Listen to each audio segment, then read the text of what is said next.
dalam nama Tuhan kami Yesus Kristus kami berdoa. Amin. Puji Tuhan, shalom. Saya percaya saudara datang karena saudara haus akan kebenaran firman Tuhan. Saudara rindu terus belajar kebenaran firman Tuhan. Saya berharap saudara dalam keadaan sehat, ya. Dalam keadaan sehat saudara memberikan hidup saudara. Dalam keadaan sakit pun tetap semua untuk Tuhan. Puji Tuhan Bapak Ibu.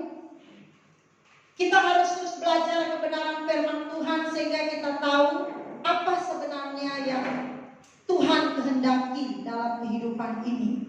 Kristen bukan sebuah sensasi, ya. Kita menjadi Kristen bukan untuk menjadi sensasi, dikenal seperti artis, ya, dikenal orang banyak, ya, atau buat sensasi. Tapi Kristen itu adalah jalan hidup Yesus. Kita dituntut untuk hidup serupa dengan Yesus. Ya pastilah ini saudara bukanlah main-main. Kita harus menjalankan hidup itu serius. Dalam kekristenan saudara tidak lepas dari tanggung jawab. Kita harus memiliki tanggung jawab di dalam Tuhan. Tanggung jawab iman saudara. Kita harus mempertanggungjawabkan kehidupan iman kita. Setiap orang percaya adalah pemain, bukanlah penonton dan diproyeksikan untuk menjadi besar dan indah di mata Tuhan. Dan teladannya itu adalah Tuhan Yesus. Jadi Kristen bukan penonton, tapi seorang pemain berlomba untuk bisa mempertanggungjawabkan iman kita kepada Kristus Tuhan kita. Nah, sayangnya saudara, banyak sekali orang Kristen atau orang percaya memiliki penyakit dalam jiwa manusia adalah tidak bertanggung jawab atas tugas kewajiban yang harus dia tunaikan. Banyak orang percaya menggantikan tanggung jawab itu dengan mujizat.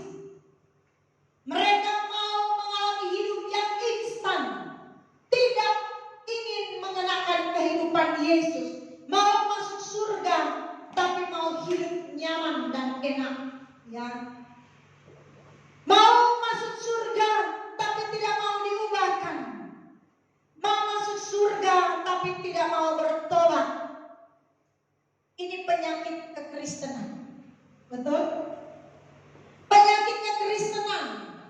Karena orang berpikir bahwa Tuhan Yesus telah menyelamatkan mereka. Sehingga saudara, banyak orang Kristen malas, tidak mau berjuang, tahu firman, tapi tidak mau mengenakan. Tahu kebenaran, tapi tidak mau melakukan. Ini penyakit malasnya orang Kristen. Tapi mereka dengan pedenya merasa bahwa mereka pasti selamat. Penyakit dalam jiwa manusia adalah tidak mau bertanggung jawab atas tugas yang diberikan. Tidak mau memiliki kewajiban yang harus ditunaikan. Ya, orang Kristen saudara harus punya tanggung jawab dalam iman kepada Kristus. Kehidupan iman yang kepada Kristus harus bisa dipertanggungjawabkan. Kalau saudara berkata percaya Tuhan Yesus, mana iman saudara? Kalau saudara berkata bahwa cinta Tuhan Yesus, mana bukti cinta saudara? Saudara berkata saya mau setia kepada Tuhan Yesus, mana bukti kesetiaan saudara? Banyakkan orang Kristen, orang percaya hanya lip service, manis di bibir, lain di hati.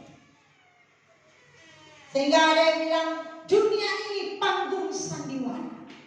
Dulu saya mengiyakan itu, tapi ternyata tidak. Kenyataannya dunia ini bukan panggung sandiwara, tapi dunia adalah kehidupan nyata di mana kita harus berlomba mengerjakan keselamatan, hidup serupa dengan Yesus, sempurna seperti Bapa. Kita ada di dalam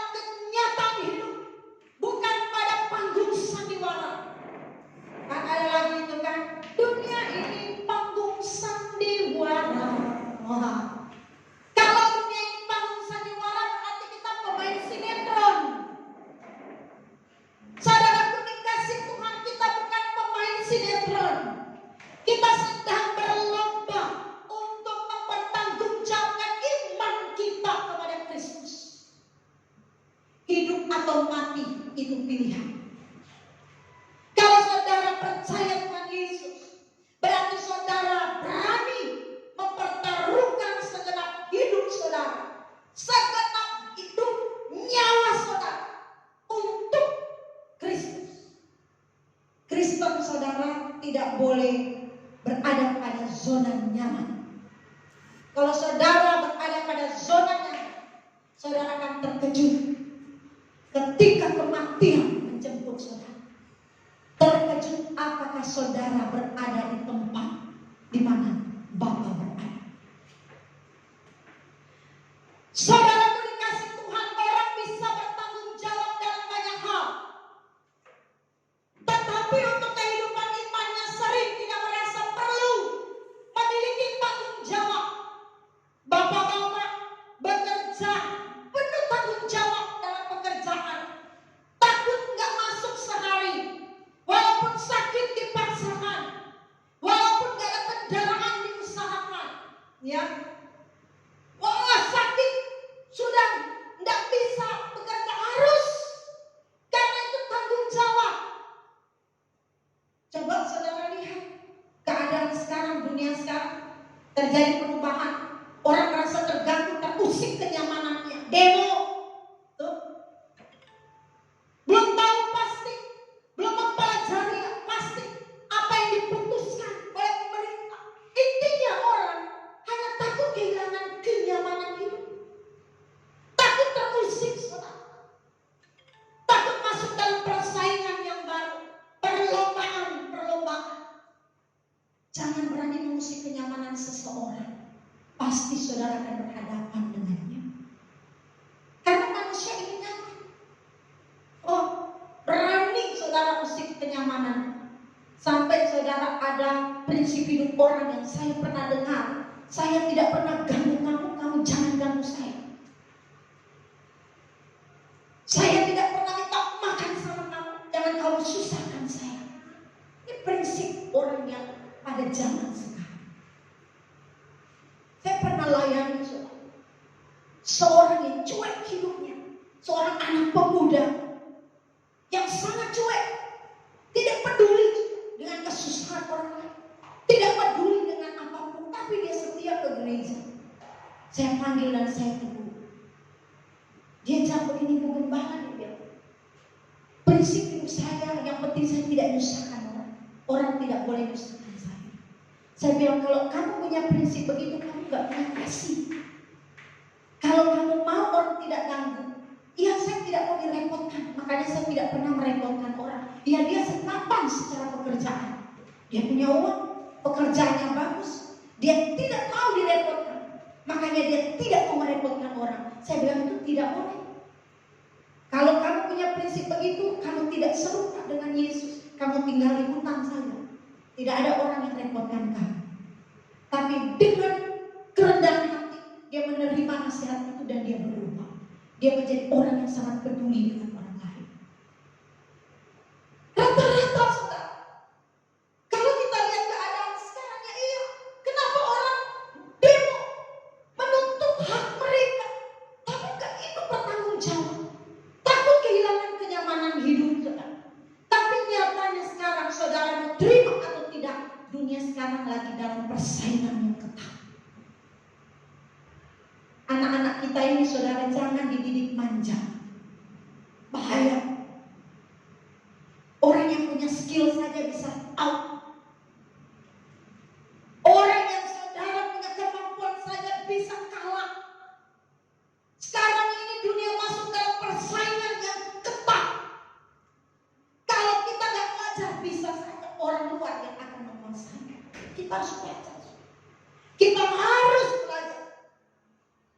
Nah, banyak orang bertanggung jawab untuk perkara-perkara yang lain. Bekerja, bertanggung jawab.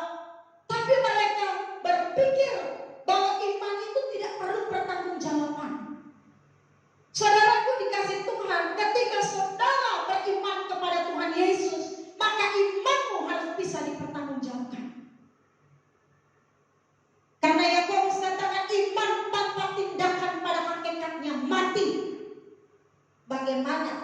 saudara hanya punya iman saja. Aku punya iman masuk surga. Karena orang berpikir dengan beriman maka apa yang tidak ada menjadi ada. Emang surga nenek moyang saudara cukup berhayal. Saya gak perlu ke gereja, gak perlu melakukan kehendak Tuhan. Yang penting saya Kristen, imanku jadi masuk surga. Tanpa melakukan kehendak Bapa, menyenangkan hati Bapa, hidup serupa Yesus, imanmu kosong. Di mana imanmu? Tunjukkan pada tindakan. Karena pada waktu bertemu dengan Bapa, kita harus mempertanggungjawabkan iman kita. Tuhan gak tanya seberapa besar kekayaanmu di bumi, seberapa besar pangkat yang kau dapat, kedudukan, tapi iman saudara. Makanya saudara jangan iman itu hanya akali. Percaya Yesus hanya akali. Tuhan menuntut tindakan. Kalau saudara punya iman kepada Kristus, saudara mau menghidupi kebenaran. Orang menyakiti, ampuni kau. Kalau imanmu kepada Kristus harus mengampuni.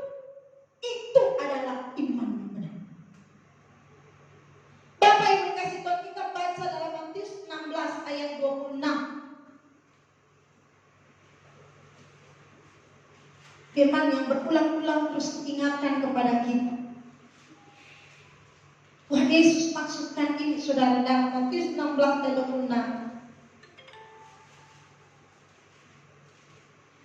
Apa gunanya seorang memperoleh seluruh dunia tetapi kehilangan nyawanya?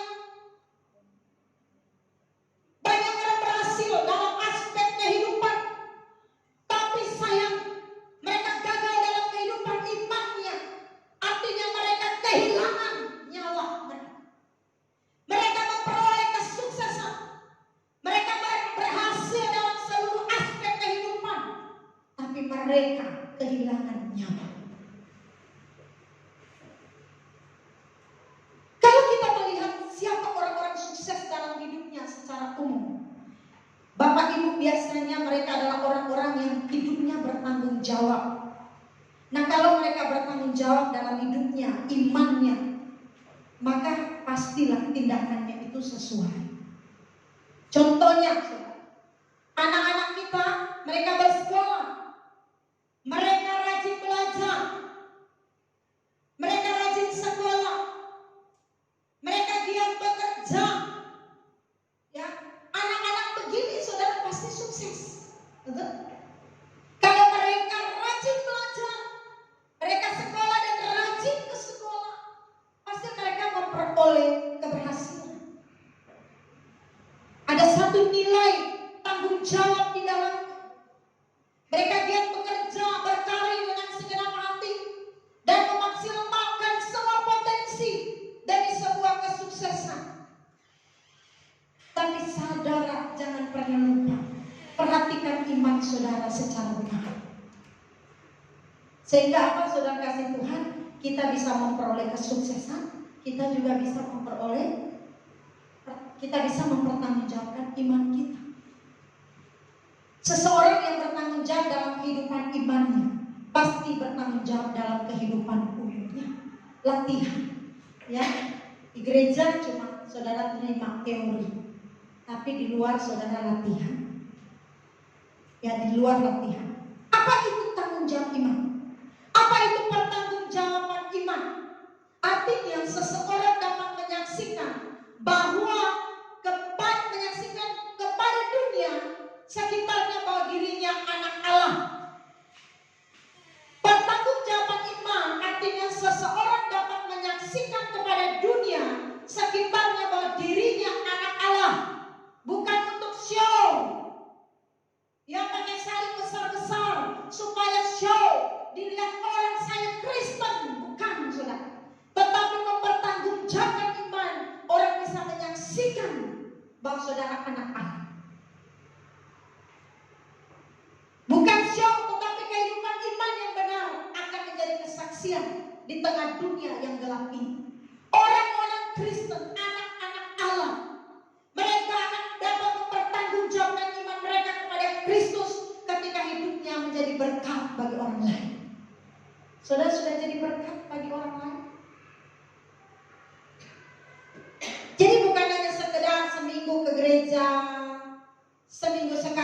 gereja, atau saudara menjadi orang Kristen, atau menjadi seorang pendeta, baru di situ saudara merasa bahwa saya bisa mempertanggungjawabkan iman saya yang baik. Orang yang selalu ke gereja belum tentu dia bisa mempraktikkan kehidupan Kristus. Seorang pendeta pun demikian. Belum tentu seorang pendeta bisa memiliki pertanggungjawaban iman yang baik. Pertanggungjawaban iman yang benar, yaitu tidak menjadi serupa dengan dunia ini. Orang yang bisa mempertanggungjawabkan imannya kepada Kristus, dia bisa menunjukkan kepada Bapa hidupnya beda dengan hidup dunia. Amin.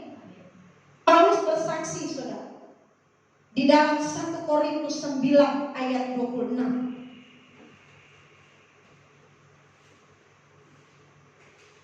Ya, kita baca 1 Korintus 9 ayat 26. 1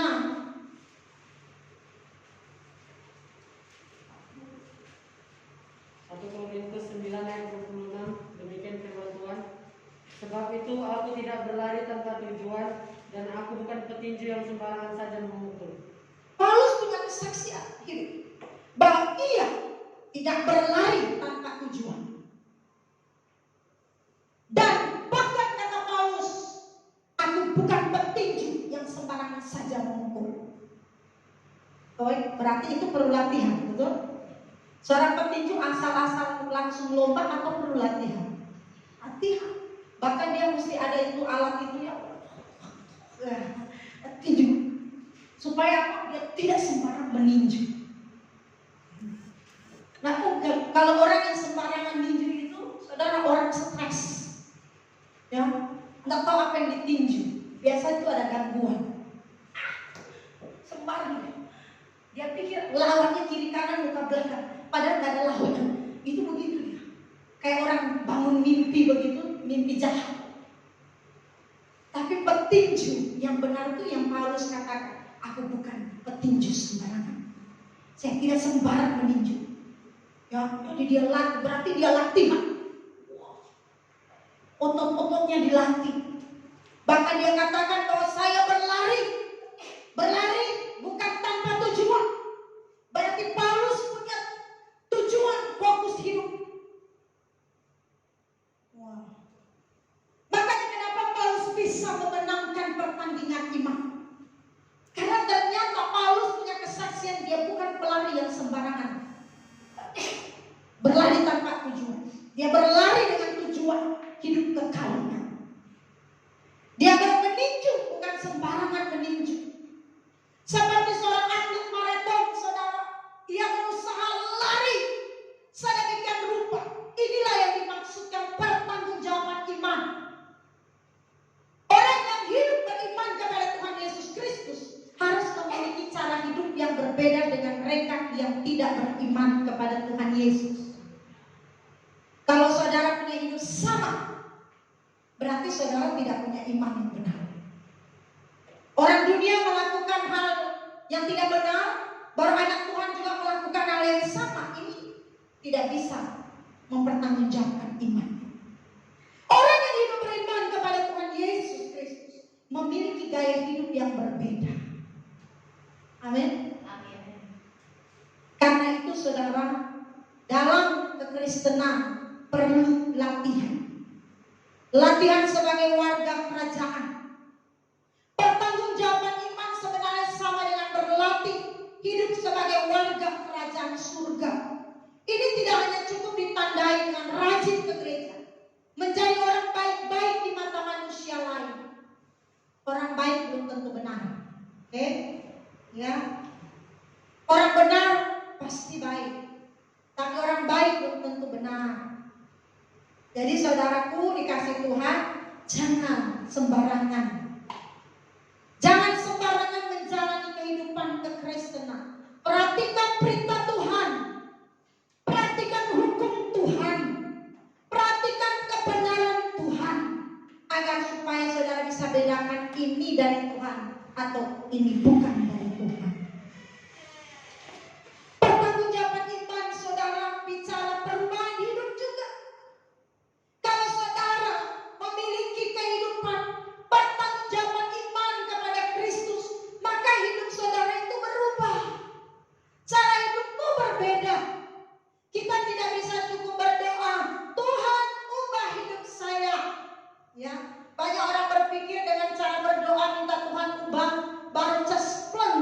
bisa berubah. Tetapi secara pribadi orang itu tidak mau berubah. Coba saudara lihat. Kita lihat secara umum saja. Indonesia, orang ingin perubahan. Perubahan ke arah yang lebih baik. Ya kan? Kami mau perubahan. Kan? Orang berteriak. Kami mau ada perubahan buat kota Jakarta. Kami mau ada perubahan buat kota Batam. Dan ketika saudara pemerintah akhirnya membuat program yang baru untuk kemajuan perubahan bagi kota, apa yang terjadi? Demo. Bukankah kita berdoa? Bukan pun saudara, perubahan itu gak bisa hanya cukup berdoa. Harus ada pertanggungjawaban iman saudara. Tuhan ubah hidupku. Tuhan, aku mau berubah dari orang yang pemarah jadi penyabar. Apa langsung jadi penyabar? Proses hidup saudara. Dari situ saudara akan belajar jadi penyabar. Belum ulang lagi. Itu terjadi saudara. Jadi pertanggungjawaban iman adalah perubahan cara hidup. Jadi saudaraku dikasih Tuhan, masalah itu berkat. Itu namanya penggarapan Allah. Mengubah kita manusia yang berkodrat dosa menjadi manusia berkodrat ilahi. Jadi sekarang jangan bilang masalah itu sial. Bagi orang percaya kepada Kristus, masalah itu berkat. Sehingga saudara tahu di mana letak kelemahan saudara. Masalah itu saudara kadang kebanyakan memunculkan kelemahan kita. Tuh. Tadinya kita, shalom, baik kali lah ibu ini ya. Aduh, kalau ke gereja saya senang lihat dia. Ya, shalom, waduh. Kalau dia ngomong manis, lembut, tapi coba keinjak kakinya. Mata kau pun buta kali kau. Udah mulai benci kali aku main gitu. Cuma kadang-kadang injak kaki, udah benci banget. Sebenarnya saudara di situ kelihatan kualitas kita, iman kita. Apakah kita punya iman yang benar? Amin. Aku percaya kepadamu. Ya. Percayanya kepada Tuhan bukan cuma di mulut, di pikiran. Harus dilihatkan pada tindakan. Saudaraku dikasih Tuhan, ini gak mudah, ini perlu proses perjuangan. Pertanggungjawaban iman adalah perubahan cara hidup. Kami mau perubahan bagi Indonesia. Kami mau perubahan bagi kota kami. Ketika pemerintah buat tantangan baru perubahan. Wah, terjadi kalau ada perubahan berarti kan ada tantangan, misalnya kota itu mau dibikin sebuah taman pariwisata. Tanah pemerintah mau dibikin taman pariwisata dan ternyata di situ sudah banyak pemukiman. Ya kan? Pemukiman liar misalnya. Akhirnya untuk sebuah perubahan pemerintah harus ada penggusuran. Nah, gusur dulu. Ya orang-orang yang tinggal di situ ya dikeluarkan baru ditata supaya menjadi taman kota. Itu mudah diterima kan? Nggak mudah. Apalagi mereka bertahun-tahun sudah di situ. Kumpul lagi, demo. Orang cuma bicara perubahan di mulut rupanya. Tapi ketika adanya sebuah perubahan, orang gak bisa terima. Makanya saudara, aku jadi pemimpin memang susah-susah gampang. Di gereja juga begitu. Kita rindu perubahan. Kita rindu kemajuan. Supaya apa? Supaya gereja semakin bagus, semakin baik, dan banyak jiwa yang bisa kita muridkan. Karena kalau tidak terjadi perubahan orang di dalam, datang jiwa baru bisa jadi batu sandungan. Tapi ketika mau perubahan, semua suka, setuju, mau ada perubahan, amin. Berdoa, Tuhan kami rindu gereja kami mengalami perubahan. Tapi ketika kembali buat perubahan, aturan-aturan yang baru, tidak terima, demo lagi. Demonya lain kalau di gereja, keluar. Ya, mau nyakitin ibu gembala galak. Mau komplain, mau kasih masukan, ibu gembala sudah sinis, keluar deh. Ya itu saudara, itu memang kenyataan. Tapi kalau saudara mengerti bahwa pada akhirnya iman kita harus dipertanggungjawabkan, saudara harus berani. Karena ini bukan bicara manusia suka dan tidak suka dengan kita. Ini bicara mempertanggungjawabkan iman kepada Kristus. Banyak orang kompromi. Mereka lebih memilih manusia suka dengannya. Yakobus katakan, masihkah kau ingin berkenan di hati manusia? Masihkah kau hendak mencari perkenanan kesukaan manusia? Kalau kau masih coba berkenan di hati manusia, kalau kau mau coba kesukaan manusia, maka kau tidak berkenan kepadaku. Murid Kristus, saudara, gak boleh cari perkenanan manusia. Orang yang bertanggung jawab imannya tidak mencari kesukaan manusia, tapi dia mencari kesukaan Allah siang dan malam. Dan orang yang mencari kesukaan Allah tidak selalu disukai orang. Saudara mau pilih yang mana? Disukai Allah atau disukai manusia? Tentunya saudara, perlahan-lahan kalau Allah disukakan, hidupmu berubah. Manusia juga pasti menyukai saudara. Jangan diputar. Kalau saudara mau cari kesukaan manusia, saudara bisa kompromi dan melukai hati Bapa. Kita ini bukan melayani seperti melayani sinners begitu aja, saudara. Kita melayani hati Bapa. Perasaan Bapa. Pikirkan perasaan Bapa. Anak-anak kan kalau orang tua marah, kamu pikir gak perasaan Mama? Kalau anak-anak hidup sesuka-sukanya ya, kan kita suka orang tua bilang begitu. Kamu pikir gak Mama punya perasaan? Kamu pikir gak perasaan Papa? Terluka loh nak, terluka. Mama aku, yang penting aku udah nyapu di rumah, yang penting aku udah kerja bantu Mama. Dia gak tahu saudara, pekerjaan yang dia lakukan adalah melukai hati ibunya, melukai hati bapaknya. Tapi anak-anak yang belum mengalami perubahan hidup, yang tidak memiliki iman yang benar, dia berpikir dia sudah kerja, padahal kerjanya asal-asalan, sehingga akhirnya justru melukai hati seorang ibu atau seorang ayah. Saudaraku dikasih Tuhan, pertanggungjawaban harus mulai dari sekarang. Saudara tidak hanya cukup berdoa untuk Tuhan mengubah hidup saudara, tetapi secara pribadi saudara harus mau diubah. Saudara harus mau diubah. Pertanggungjawaban harus dimulai dari sekarang. Saudara harus mulai dari perkara-perkara yang kecil. Kalau dipercayakan sebelum singers, saya pengen singers, gak boleh gulung kabel dulu, ya. Jadi setiap minggu datang gulung kabel. Puji Tuhan di sini gak ada aturan begitu, ya. Biasanya kita dulu ada aturan begitu. Jakarta itu melayani sebelum jadi singers atau apa itu kerjanya gulung kabel. Jadi dia jadi seperti pembantu lah. Jadi selesai pelayan Tuhan semua, dia datang gulung kabel, rapikan kabelnya, ya. Baru bisa naik.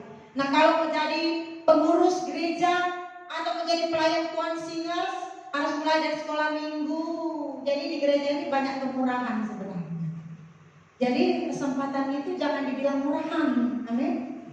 Gereja ini sembarangan, murahan tidak. Berbahagia saudara. Nah ketika saudara dipercayakan jadi singer, leader, saudara setia. Setia dalam perkara kecil. Memang saudara secara mata jasmani seakan-akan tidak dapat apa-apa. Tapi apa yang saudara lakukan itu menyangkut hidup kekal. Setia saudara. Jadi ketika saudara, pertanggungjawaban harus dimulai dari sekarang, mulai dari perkara-perkara yang kecil. Karena itu baik bagi kita yang rindu berubah, mulai sekarang memeriksa apakah cara hidupnya sudah sesuai dengan cara hidup anak-anak Allah atau belum. Ini menuntut keseriusan, bukan setengah-setengah, saudara. Orang yang bisa mempertanggungjawabkan imannya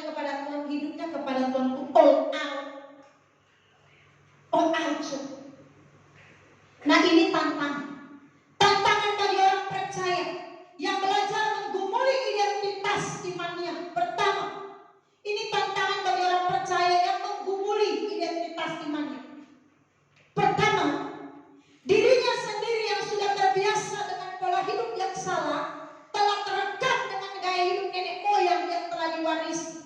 Untuk mengalami sebuah perubahan, memiliki iman yang benar, ini sulit. Jadi orang, saudara, kalau sudah terbiasa dengan pola hidup yang salah, untuk saudara mengubah itu tidak mudah. Makanya jangan tunda-tunda untuk mengalami perubahan. Amin. Ya, coba saudara lihat orang tua kita. Mereka sudah terbiasa dengan gaya hidup nenek moyang, gaya hidup yang lama. Saudara mengubah, wah itu nggak mudah. Sulit, saudara. Sama kayak apa?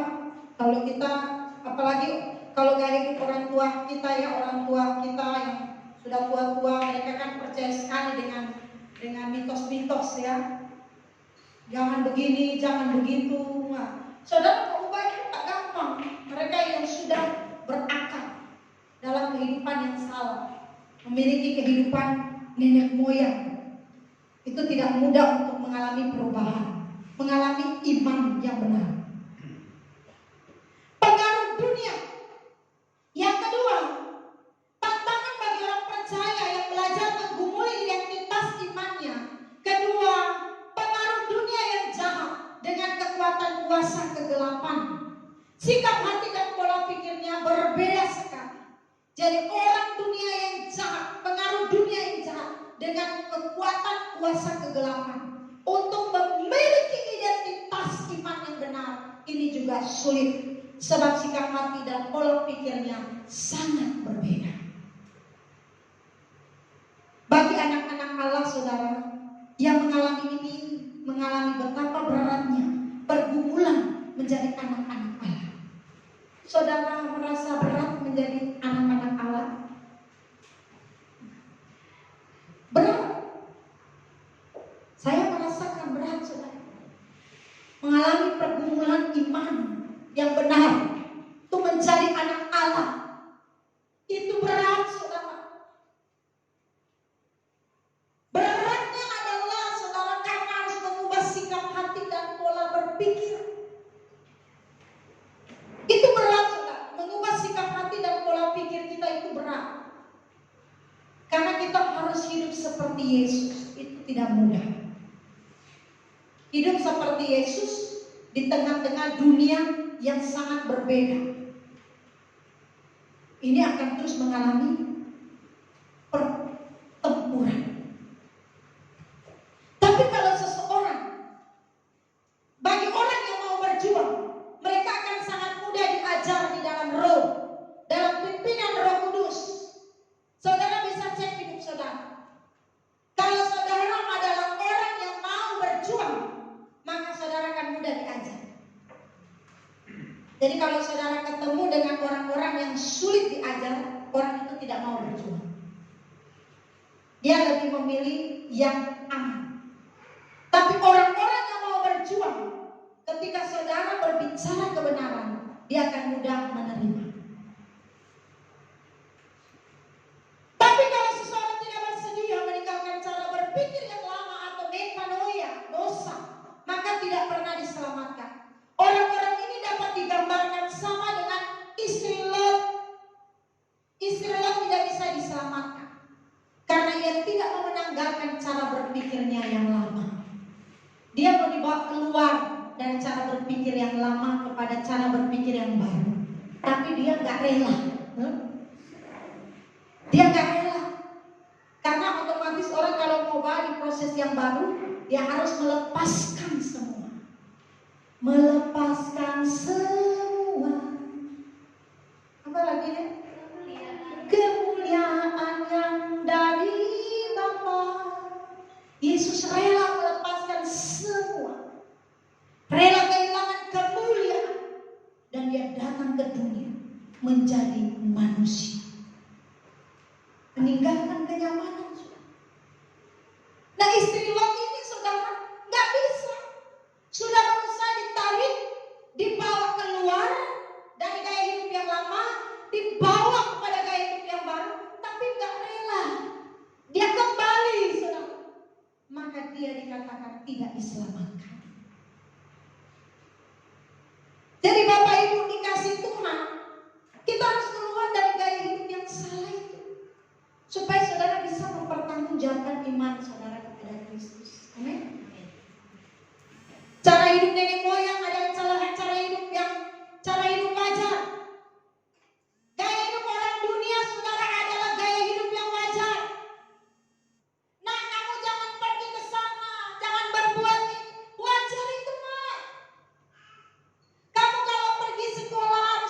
pulang, jangan dulu kemana-mana, jangan jalan-jalan dulu, pulang ke rumah. Anak-anak sekarang bilang apa? Aduh mama ini aku kuno mama ini. Sekarang anak sekolah pulang gak langsung ke rumah itu wajar. Sekarang saudara banyak sekali orang-orang yang tidak mau keluar dari gaya hidup yang salah. Mereka berpikir sekarang itu wajar. Dosa sekarang dianggap wajar. Hidup sama-sama tanpa menikah sekarang dibilang wajar. Betul? Pernah layani anak muda, pasangan, saya pikir mereka sudah menikah. Mereka begitu akrab ya seperti suami istri. Ternyata setelah saya tanya, mereka belum menikah. Saya tegur, gak boleh. Apa mereka jawab? Sekarang mau wajar Bu yang hidup begitu daripada nanti nikah terus cerai. Lebih baik hidup sama-sama aja. Apa itu bahasa 7-Eleven ya? Apa itu? Hidup sama-sama tanpa menikah. Katanya wajar. Wah ibu, kalau ibu pergi, ibu lihat teman-teman kami, ibu, wajar itu. Saya bilang ini gak wajar. Kamu sebagai anak Tuhan, sebagai orang percaya, hidup itu gak wajar. Itu dosa. Tapi sekarang saudara, banyak orang tidak mau hidup dengan benar, tidak mau keluar dari gaya hidup yang salah. Cara hidup nenek moyang adalah cara hidup wajar, layak seperti kehidupan yang dimiliki oleh orang-orang pada umumnya. Sedangkan kehidupan orang percaya yang benar tidak diukur dari apa yang kelihatan secara lahir, tetapi sikap hati dan pola pikir. Mereka sudah punya pikiran yang salah, pola hidup yang salah, mereka anggap itu wajar. Maka saudara, kebenaran ini harus saudara tahu, sehingga saudara tahu hidupmu lagi wajar atau tidak wajar. Saudara bisa mengenakan kehidupan Tuhan Yesus. Memang pada proses awal tidak kelihatan sama sekali, tapi lama-kelamaan orang-orang yang hidup punya iman yang benar akan semakin nyata dalam kehidupan mereka. Bapak Ibu baca dalam Ibrani 12 ayat 1. Kalian silakan baca Ibrani 12 ayat 1. Ibrani 12 ayat 1 demikian firman Tuhan. Karena kita mempunyai banyak saksi bagaikan awan yang mengelilingi kita, marilah kita menanggalkan semua beban dan dosa yang begitu merintangi kita, dan berlomba dengan tekun dalam perlombaan yang diwajibkan bagi kita. Kehidupan iman orang percaya harus ada pertanggungjawabannya.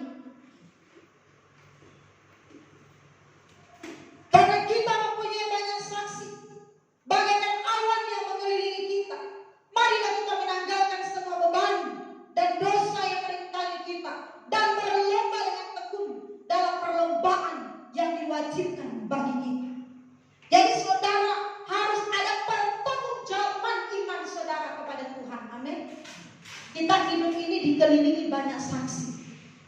Saudara kalau kemana-mana ya, jangan saudara sembarangan. Kadang-kadang secara tidak sadar ada orang melihat saudara dari kejauhan. Saya pernah saudara lagi duduk, saya lihat ada satu orang, dia lihat kiri kanan gak ada orangnya. Mulai dia bikin aneh-aneh. Aneh-aneh, padahal saya dari jauh lagi lihat, ngapain lah orang itu ya. Dia lagi aneh-aneh gitu, dia bikin sesuatu yang aneh-aneh. Pernah juga saudara, lagi di dalam mobil, orangnya nggak tahu, ya. Tiba-tiba dia di kaca itu, dia ngupil. Dia bikin aneh-aneh ya, dia rapikan, dia nggak tahu di dalam ada orang. Jadi saudara dalam kehidupan ini memang nggak bisa sembarangan, betul? Ya, kita itu seperti ikan di akuarium, lagi diperhatikan semua orang. Waduh, kita aja sudah berusaha untuk tidak buat salah, masih bisa salah. Sudah berusaha yang terbaik, pasti orang bilang nggak baik. Jadi kita harus berlomba mempertanggungjawabkan iman kita. Oleh sebab itu orang percaya harus memandang Yesus yang menuntut iman kepada kesempurnaan. Tuhan Yesuslah satu-satunya pokok keselamatan. Ibrani 5:9 berkata, dan sesudah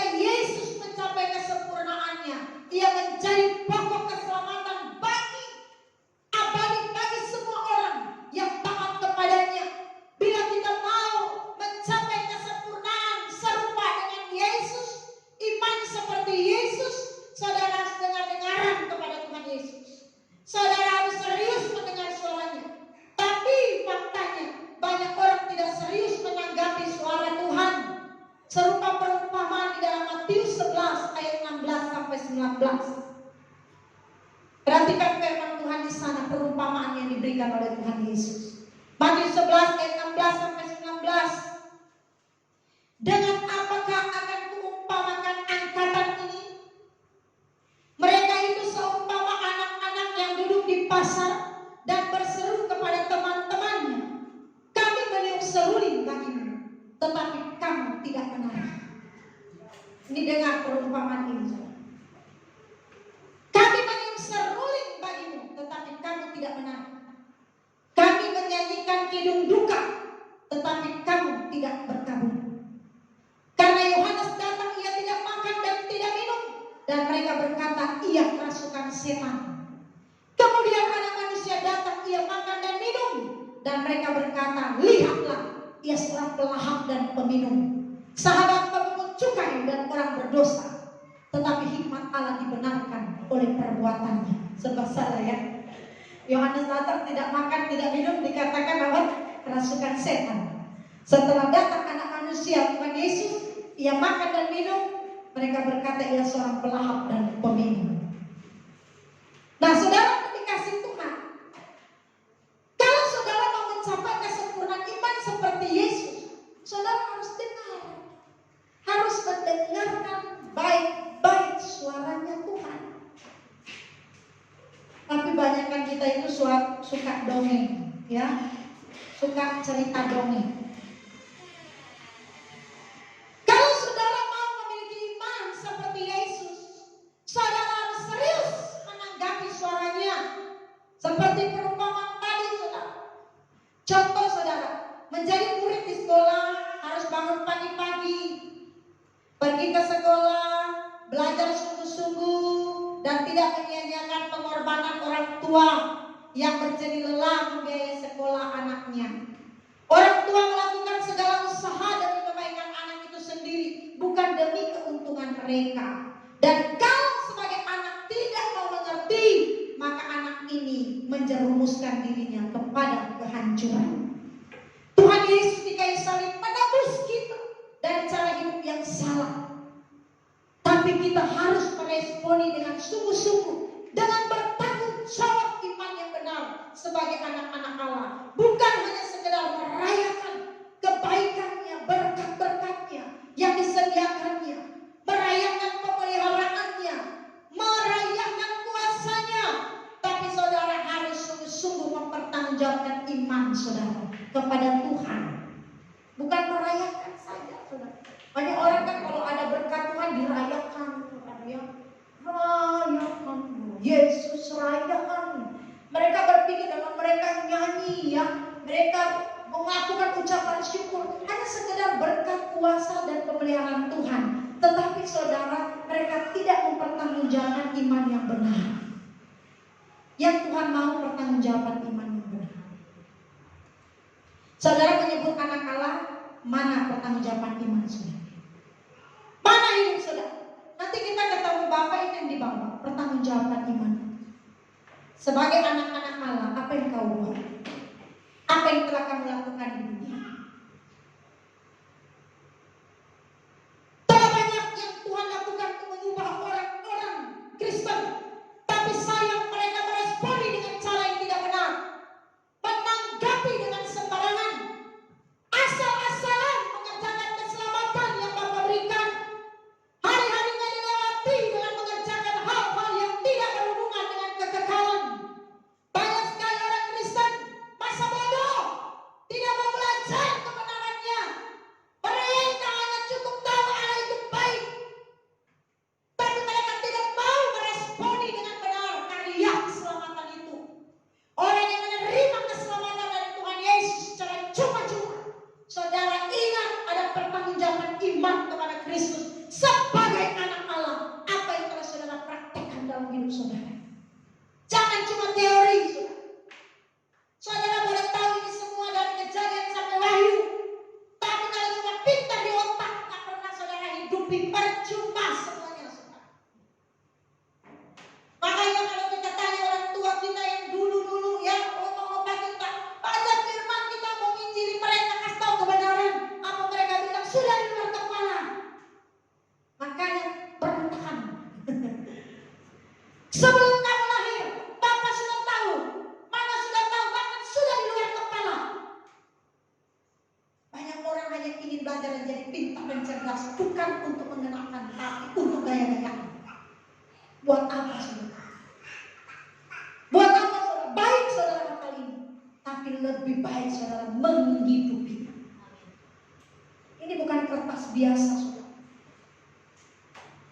Ini buku ini suara Tuhan semua. Kesaksian-kesaksian hidup. Jadi saudara, ini adalah kebenarannya Allah. Saudara harus baca, saudara harus pintar cerdas untuk mengenakannya, bukan untuk sombong-sombongan. Saya suka geli kalau dengar orang lagi bicara firman pintarnya minta ampun, tapi yang saya lihat hidupnya pun ada yang dibuat. Oh, kalau ngomong, kalah-kalahin ahli Taurat. Ngomong firman Tuhan itu pintarnya minta ampun. Pendeta pun jadi malu sama dia. Tapi coba lihat hidupnya. Oh, ibadah serius, memberinya luar biasa pelitnya, mengampuni susah, mau mengasihi sulit. Tapi katanya tahu nih, Bapak Ibu dikasih Tuhan, banyak sekali yang Allah lakukan untuk mengubah orang Kristen, tapi kita salah merespon ini. Kita berpikir Allah itu suka kompromi sama dosa. Allah gak pernah kompromi, saudara. Allah mengasihi saudara, tapi tidak kompromi dengan dosa saudara. Jadi setiap hidup kita harus dipertanggungjawabkan. Apa yang sudah saudara lakukan?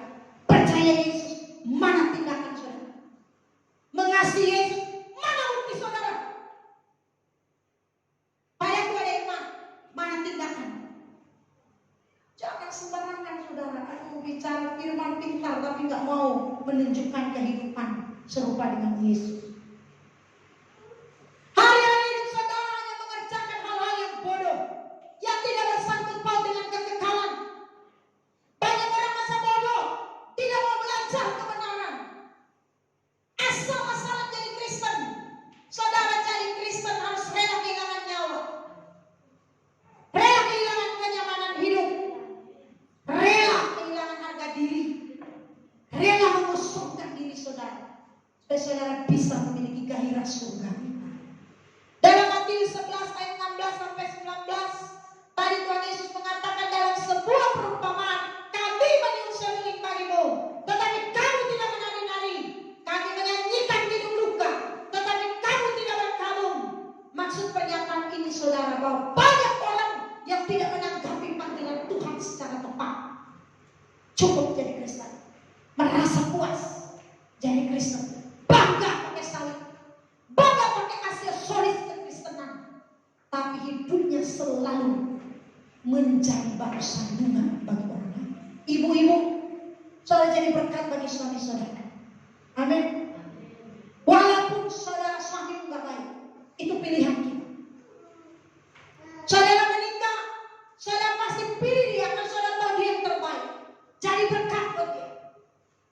Bapak-bapak demikian, sekalipun istrimu kalau ngomong seperti rel kereta api, gak ada rem. Tapi itu pilihan. Bukankah waktu pacaran juga memang sudah cerewet? Tapi engkau selalu merasa yang terbaik. Jadi saudara kasih Tuhan. Maksud pernyataan Tuhan, banyak orang yang tidak menanggapi panggilan Tuhan secara tepat. Aduh, banyak sekali sekarang Kristen tersesat saudara. Jangan bilang orang di luar Kristen. Di dalam kekristenan sendiri banyak yang tersesat. Saya menuding pengajaran itu sesat, pengajaran ini sesat. Mereka nggak sadar gaya hidup mereka lagi tersesat. Ya, betul kan? Jangan bicara sesat, ini sesat, itu sesat. Hidup kita jangan tersesat. Sudah tersesat, ada orang juga untuk ikut tersesat. Jadi bukan pengajaran yang penyesat. Kita punya hidup juga suka menyesatkan orang lain. Pelayan Tuhan, tapi sombong minta ampun. Apakah itu bukan penyesatan? Saudara dikasih Tuhan, kita harus merespon panggilan secara tepat. Saudara harus sadar, ikut Tuhan pikul salib sangkali. Jadi sekarang saudara, kalau orang ikut Tuhan Yesus, kasih tahu sama dia, rela menderita, rela pikul salib. Kalau rela menderita, pikul salib, mari ikut Tuhan. Jangan bilang kalau kamu ikut Tuhan, mujizat pasti terjadi. Kamu kalau sakit, Tuhan pasti sembuhkan. Kalau kami susah, Tuhan ubah yang miskin menjadi kaya. Baru kita mulai nyanyi ya. Yang miskin diperkaya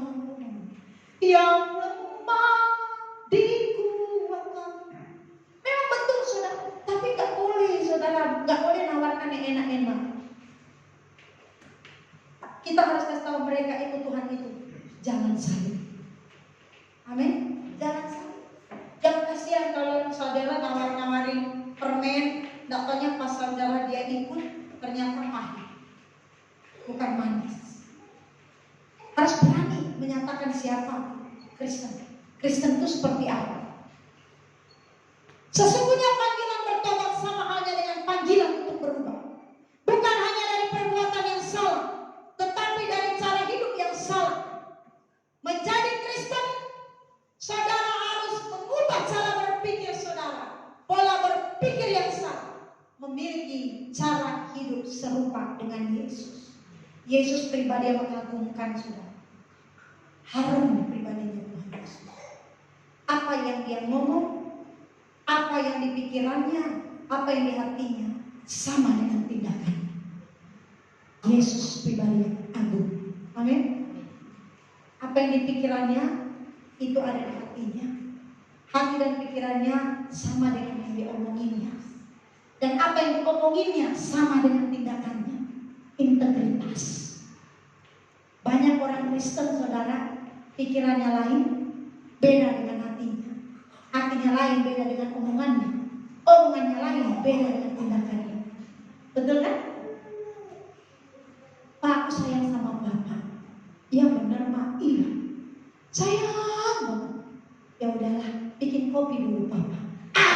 Bikin sendiri. Capek aku. Aku sayang. Ibu Gembala, aku sayang sama ibu. Sayang. Tapi tiba-tiba lain yang dibuat. Tapi tidak sayang. Di depan ngomong lain, di belakang lain. Orang Kristen yang punya iman yang benar, gak begitu saudara. Hidupnya itu murni seperti Yesus. Amin. Jadi kalau memang saudara di pikiran lagi marah, hati lagi marah, ya ngomong saja lagi marah. Itu lebih baik daripada di sini jahat, di sini jahat, di sini baik. Ngeri gak orang-orang seperti itu? Mari saudara, ubah hidup kita. Iman yang benar adalah mereka yang mau mengubah hidup mereka, mempertanggungjawabkan hidup mereka, menjadi berkat bagi orang lain, menjadi saksi bagi orang lain. Itu iman yang benar. Bukan hanya cukup saudara beriman secara akademik, tapi saudara harus menjadi berkat bagi orang lain. Sehingga ketika saudara bertemu Bapa, kau bisa mempertanggungjawabkan iman kepada Tuhan. Tuhan, ini aku. Tuhan melihat kehidupan bahwa kau benar-benar anak Allah yang hidup beriman. Mari kita bangkit.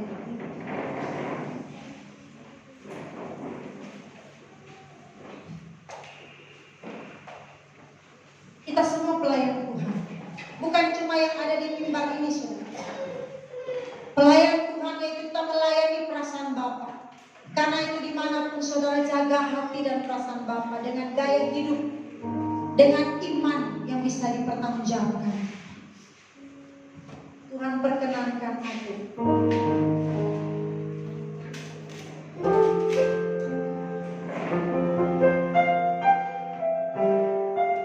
Ada lagunya?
belajar menjadi orang Kristen yang dapat mempertanggungjawabkan iman saudara kepada Tuhan. Dan untuk mempertanggungjawabkan iman kepada Tuhan perlu keseriusan dalam mengiring Tuhan. Jangan main-main saudara. Keputusanmu ikut Tuhan jangan pernah mundur apapun tantangan. Haleluya. Bapak yang baik, terima kasih buat hari ini. Kami sangat bersyukur kalau boleh mendengarkan suara kebenaran firman-Mu. Kami sangat bersyukur kalau kami ditegur. Kami sangat bersyukur Bapak kalau sekarang kami boleh menerima ajaran firman-Mu. Dan supaya kami jangan binasa, tapi kami boleh memperoleh hidup yang kekal. Karena itu Bapak, ajar kami terus, beritahukan kami terus kebenaran-Mu ya Bapak, sehingga kami mengalami Tuhan dalam hidup kami. Sehingga ketika kami pulang ke rumah Bapak, kami dapat mempertanggungjawabkan iman kami kepada Kristus, menjadi sempurna seperti Bapak, hidup serupa dengan Yesus, di mana kami dikembalikan pada rancangan-Mu yang semula. Terima kasih banyak Bapak ya Allah Roh Kudus, tolong kami dan pimpin dalam perjalanan hidup kami. Sertai kami Allah Roh Kudus, kami tidak bisa sendiri. Kami butuh Engkau, kami membutuhkan pertolongan. Hamba berdoa buat setiap umat Tuhan yang dengarkan suara kebenaran pada hari ini, berkatilah mereka, beri mereka kekuatan, kemampuan untuk bisa mengerjakan kebenaran yang mereka dengarkan pada hari ini. Kalau ada jemaat Tuhan yang sakit Bapak, mohon kiranya Bapak menjamah mereka.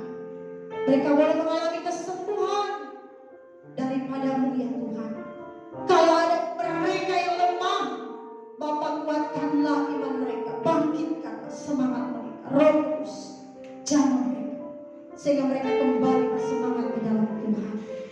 Pergumulan-pergumulan yang ada, biarlah mereka Tuhan boleh mengerti apa yang menjadi maksud Tuhan dalam kehidupan mereka, sehingga mereka semakin luar biasa sebagai orang percaya kepada Tuhan.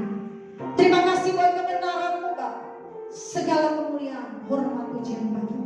Di dalam nama Tuhan kami Yesus Kristus kami berdoa. Amin. Puji nama Tuhan. Bapak Ibu dikasih Tuhan, Tuhan memberkati kita semua. Dan bagi Bapak Ibu yang rindu memberikan persembahan, yang boleh dibawa ke depan, atau jemaat Tuhan yang ada di rumah yang boleh mengumpulkan persembahannya kepada koordinator yang ada untuk disampaikan pada bendahara. Dan juga yang rindu memberikan persembahan untuk mendukung renovasi atau pembangunan gereja, saudara juga bisa menghubungi saya sebagai gembala yang untuk bisa membantu pekerjaan Tuhan. Dan sekali lagi semua saudara yang sudah memberikan persembahan, Tuhan Yesus memberkati saudara semua. Kita akan mengakhiri ibadah kita pada hari ini. Bapak Ibu, mari kita arahkan hati kita, pikiran kita, angkat kedua belah tangan saudara di hadapan Tuhan.